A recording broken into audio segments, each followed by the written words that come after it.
It's finally here. The World Cup is finally here. It's June, baby. Let's get the World Cup going. There's a lot of good teams in this year, and I am so ready to make my predictions. Now, I have seen many World Cups, and I've seen many upsets. I've seen many, planned ahead. Argentina last time. Let's be honest, listen, you can sit there and say that they deserved it. They didn't. We all watched the Netherlands match. We all know what happened. But today I'm going to make my predictions for the World Cup, starting from the group stages all the way through until the finals. Now, I will try to remove my bias. Yes, I am British. Yes, I am from the UK. Yes, I am English. Do I think England have a good chance in this competition? Yes, I do. Do I think they're guaranteed to be winners? No way in hell. No way in hell. I'm hoping that Thomas Tuchel can work his magic, but do I have faith in him to pull it off? It all depends on what the boys can do.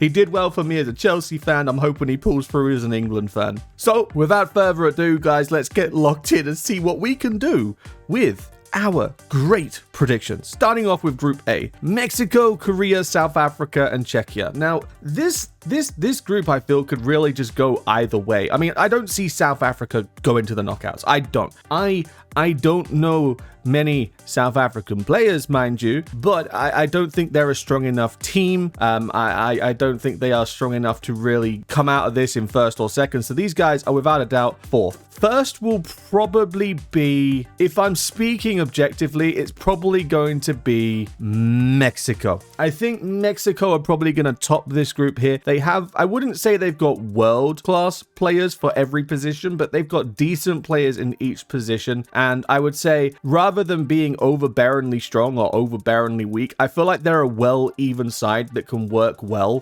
They've got great players on the midfield, on the attack, and in the defense. Now, when it comes down to second place, I would actually say Korea just nudge it, then Czechia, then South Africa. Now, the reason I say this is because the Czechs have got, again, a well-rounded team, but I feel like the Koreans nudge it just a little bit because they've got that star power. They've got those quality players. Like, for example, they've got the centre-back from Bayern Munich. I forget his name now. Solid unit, solid defender. He does absolutely incredible. I'm just going through now and just thinking to myself, if I'm making these predictions, it's normally great if I've got names at hand.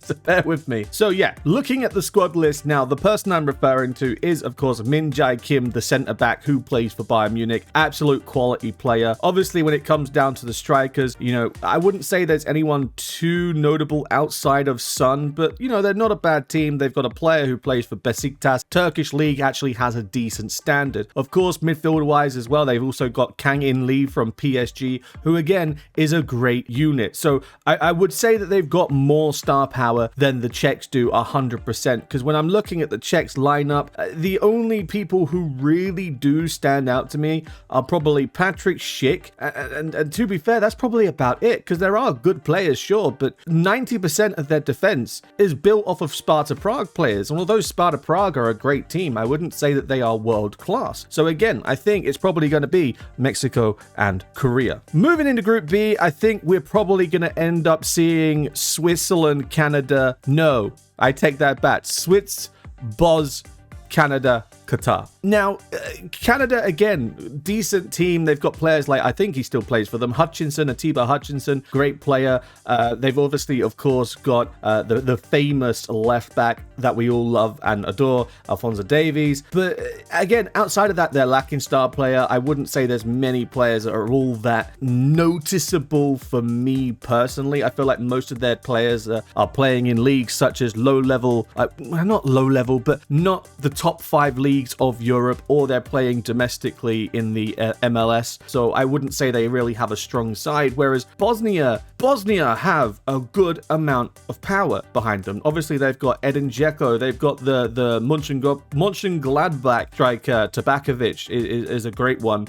Looking at their midfield, again, I'm not seeing anyone that really stands out, but where they shine is in the defense, because there's a player who's already caught my eye, and it's Kolasinac. Now, sure, Kolasinac plays at Atlanta, but I'm pretty sure that at one point he held his own back when he played at Schalke. I'm pretty sure that's the same Kolasinac I'm thinking of, and he was a unit. They've also got Sassuolo defenders with Muharemovic and Nikola Katic for Schalke again. Decent team. I think they can hold them own. Qatar, you know, in the Qatar World Cup, they managed to cause a bit of surprise, but would I really go the mile and say that they are the top dog? No, probably not. And then Switzerland, I mean, Switzerland, they've got players who play in the top 5 leagues. They're fairly decent. You know, they're pretty sorted for everything, really. And just looking at the strike force alone with Brill and Bolo is absolutely rapid. Granit Xhaka in the midfield, you know, looking at the defensive line, Akanji from Milan, you know, Kamert from Valencia, and again in the keeper they've got Kobel, who plays for Dortmund, quality keeper. I think Switzerland are going to top the group. Group C, I don't think I need to give much of a reasoning here for this one, but I'm just going to go ahead. Brazil, Morocco, Scotland, Haiti. Scotland have good players. They've got great players like Tierney, McTominay, and so on. But Morocco have got more star power. I feel like Morocco has surprised a lot of people in recent years, whether it be in the AFCON or whether it be the last World Cup. Morocco are a decent side. You can't knock them. You cannot knock them. They are a solid team. And then you've got Brazil. That one's self-explanatory. Listen, if you've got six-time, 5-time World Cup winners Brazil in your group, you might as well just say sayonara and settle for second, you know. So that be what that be. Moving on to Group D. Now, Group D is a mixed bag. I'm not entirely sure how I feel about Group D because I don't want to boost the Americans' ego. I think, speaking objectively, I would probably say this group is going to finish with Turkey first, America second, Australia, Paraguay. Now, Turkey, again, great team. They've got great players. I'm really looking forward to seeing the young Real Madrid lad. What was his name? Arda. Is it Arda Güler? Arda Güler. Great player. He's fantastic. The Juve striker, Ildiz, again, great player. Overall, Turkey are a good unit, so I don't see them finishing anything less than first here. USA, Australia. Now, this one could have gone either way. I genuinely feel like this one could have gone either way. But if I'm looking at it objectively, yes, America have got, you know, I would say a lot of their players do play domestically, but they also have a lot of players in the top 5 leagues of decent quality. Australia, on the other hand, are sort of a mixed batch. I mean, you've got some people who are playing in Europe. So, for example, they have Torre, who plays for Norwich. You also have Christian Volpado. I can't say I've ever seen him play, but again, top 5 league, Sassuolo, right? But then you also have players who are playing in Cyprus called up for the national team. And if I'm competing on a national scale, I don't think I'm going to put players from Swansea in the same mouth as I'm going to put players with Juve. So I do love the Australians. I miss the days of Mark Viduka and, of course, our diamond boy, Tim Cahill. Absolute lovely player. I love watching Tim Cahill play. But unfortunately, I don't think this is the year for Australia. I don't think they're making it out of the groups. The American, on the other hand, yes, keeper-wise, all of their keepers play domestically, but it's when you look at what they've got outside on the field that really starts to turn the tables. I mean, looking at their strikers, they've got Balogun, who plays for Monaco. You've got Pulisic. Obviously, we know what he can do. Weah's been doing fairly decent at Marseille. Then you also look at their midfielders, okay. Weston McKennie, cracking player. I love the way he plays. He does very well over at Juve. Tillman, Leverkusen player. I've never seen him play, but given that Leverkusen did were undefeatables 2 seasons ago, I'd like to imagine he can hold his own. Again, Gio Reyna, I've seen clips of him. He's good on the ball. He's good with his feet. I can imagine him performing pretty well. And again, looking at the defense, again, you've got quality players here, a mix of experience who are playing domestically, like Tim Ream. Sure, he plays for Charlotte, but he used to play for Fulham. He's got that experience behind him. You've got Dest, again, Serginho Dest, decent player. Again, I wouldn't call him world class, but he plays in Europe. He's got the experience behind him. He's seen the miles. He's done the job. So with that being the case, I think it's going to be Turkey, USA. Moving on to Group E, I feel like this one, again, is very much similar to Group C in the sense of it's very self-explanatory. I feel like this one is just going to be Germany, and as much as this hurts my heart to do this, Ecuador, Ivory Curacao. Now, the reason that I say this, Germany, we know. Germany are, again, World Cup winners. They've got a decent squad. We've got so many legendary players returning for this World Cup. You obviously got Neuer and the sticks. Looking at the defense, you've got Rudy at the back, Schlotterbeck at the back, Jonathan Tah at the back, quality defense. Looking at the midfield, you've got Kimmich, you've got Pavlovic, you've got Goretzka, you've got Wirtz, you've got quality midfield. Striker, again, I hate the fact that this is coming out of my mouth, but Kai Havertz, I hate him. He's a traitor to Chelsea, but he's a quality forward. Musiala, again, quality player.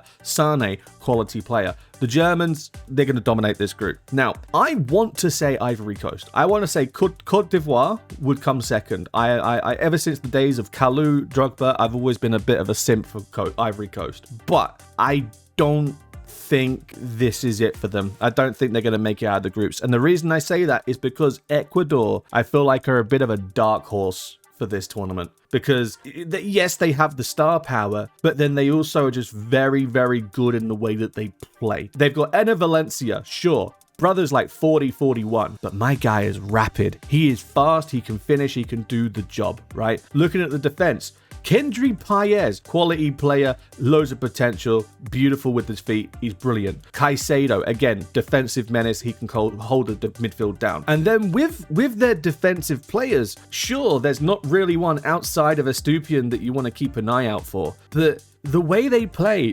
Ecuador are very good at holding defensively and drawing you in, and then when you let your guard down, firing it upfield, getting Caicedo to drive it up the middle, feed it to Paez, feed it up to Valencia, and then it's in the back of the net. They're very good at drawing in defensively and firing the counter-attack, so I definitely have Ecuador going through to the knockouts 100%. Next up, Group F. Now, this one is Group F is a difficult one. I'm just gonna fire ahead and say Netherlands.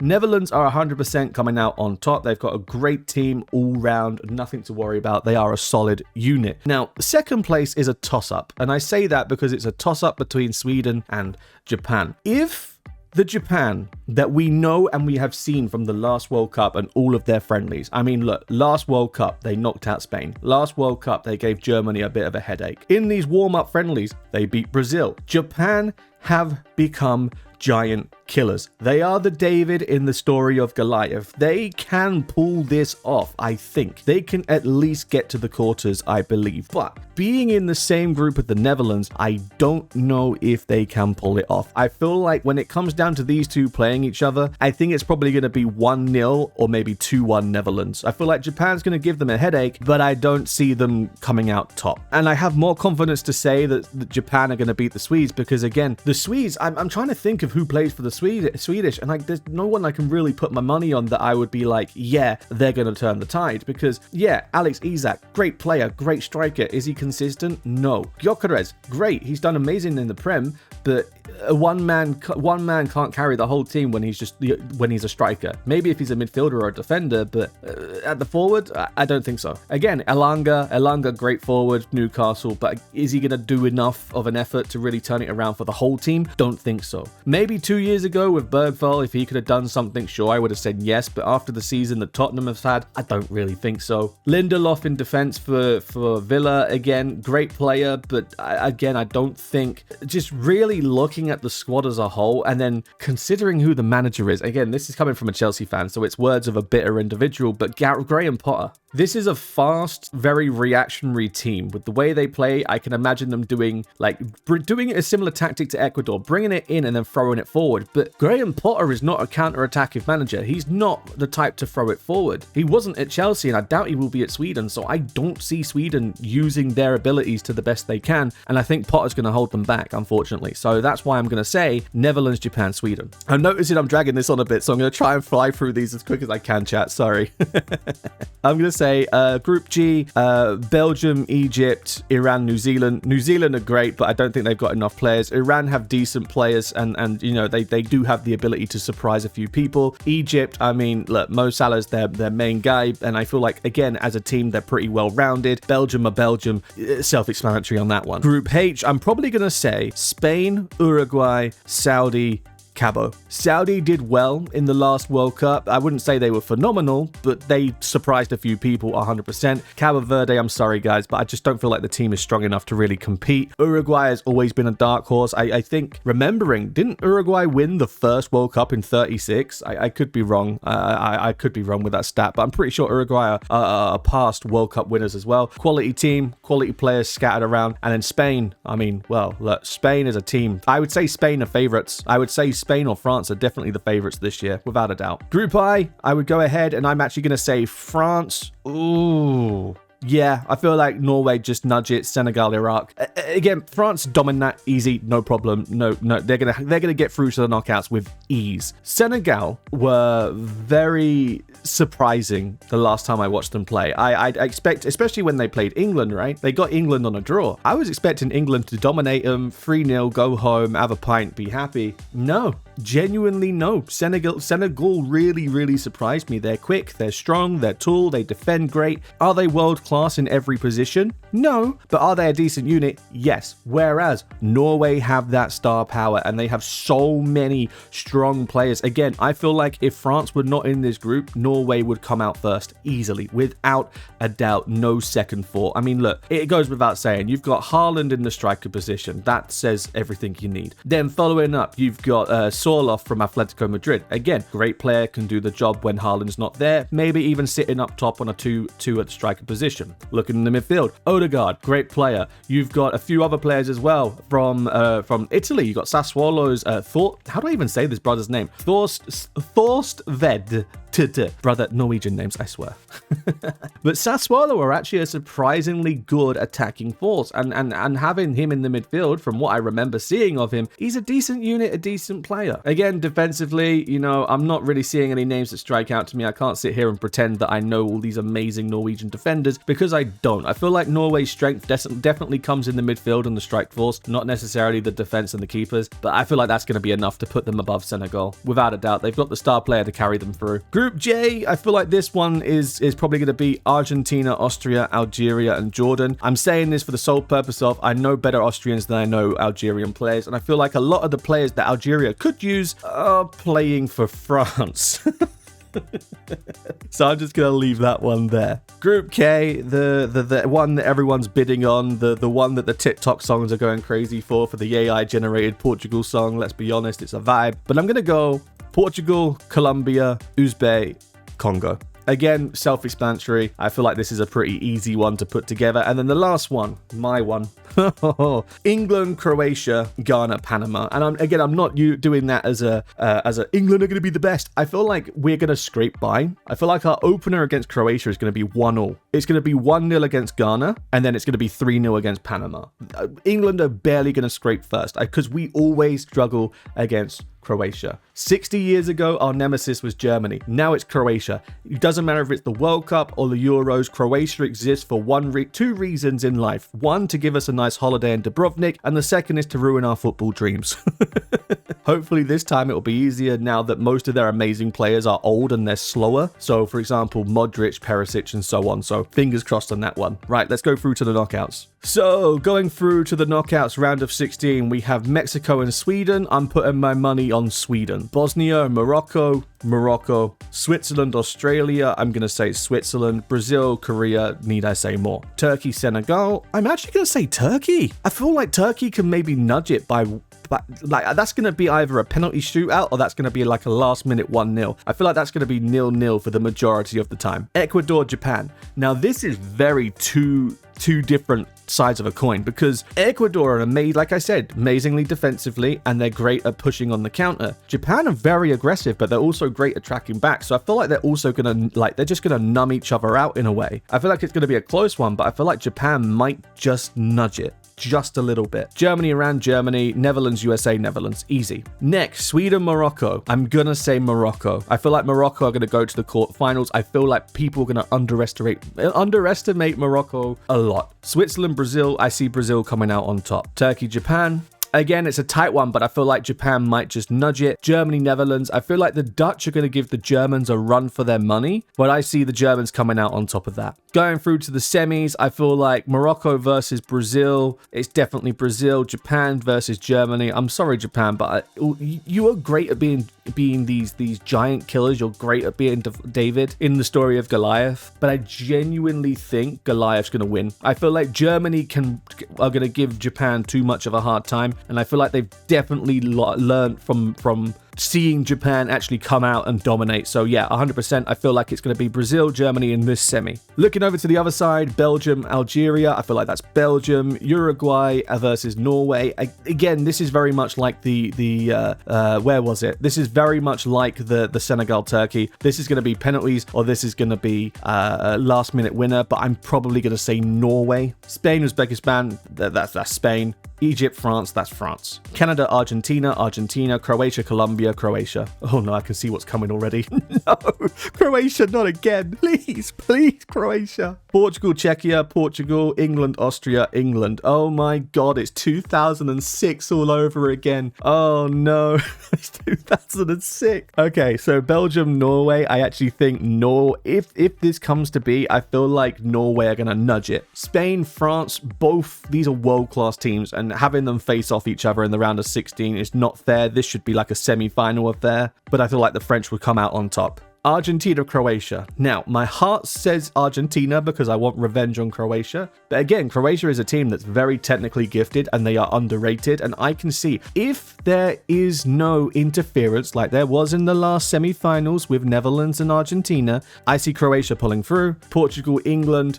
If England can get the right formula going, this is England. If we fall apart at the seams because we still haven't found out our identity, and we've got things like Noni, Madueke missing open shots every 5 seconds and people doing selfish runs and not playing as a unit, I feel like this is going to be Portugal. This could really go either way. I am probably going to let my personal bias come out on top, but that's only because I feel like Portugal is one of those teams where, depending on how they perform in the group, can really determine how they go in the knockouts. Like, they were very strong and confident in the Euros in their group, and then they went on to win it without Ronaldo even on the pitch, right? They're a good team. They've got talent all over. Bruno Fernandes, you obviously got Ronaldo up top. I don't know if he's still playing for the national team, but Renato Sanchez was amazing. They've got great defensive players. They've got great midfield. They've got, overall, they're a good side, but I feel like England might just nudge it. Going through, France, going through, again, copium maybe, but I do believe that England will have an easier time this time with Croatia than we have had in the past, simply because they are slower. Croatia would always get us on the counter. They would have Modric in the midfield. They fling it over the top. Perisic would get behind and give us a nightmare. Perisic is old. Modric is old. Is the technicality yet there? Yes. Is the speed there? Maybe not as much. So banking on that trail of thought, I think it's going to be England. So now here we are. We find ourselves in the semi-finals. We have Brazil, Germany, and France, England. Now, if I'm being completely objective here and taking my bias out of that, we have star power. We have a good team. Do we have enough in the tank to beat France? No, I highly doubt it. I genuinely feel like France would beat us 2-1. We would give them a really, really good run for their money, but the French would beat us easily. And then I feel like the same goes for Brazil, Germany, because this is going to be a tight one. And I say this because these are both world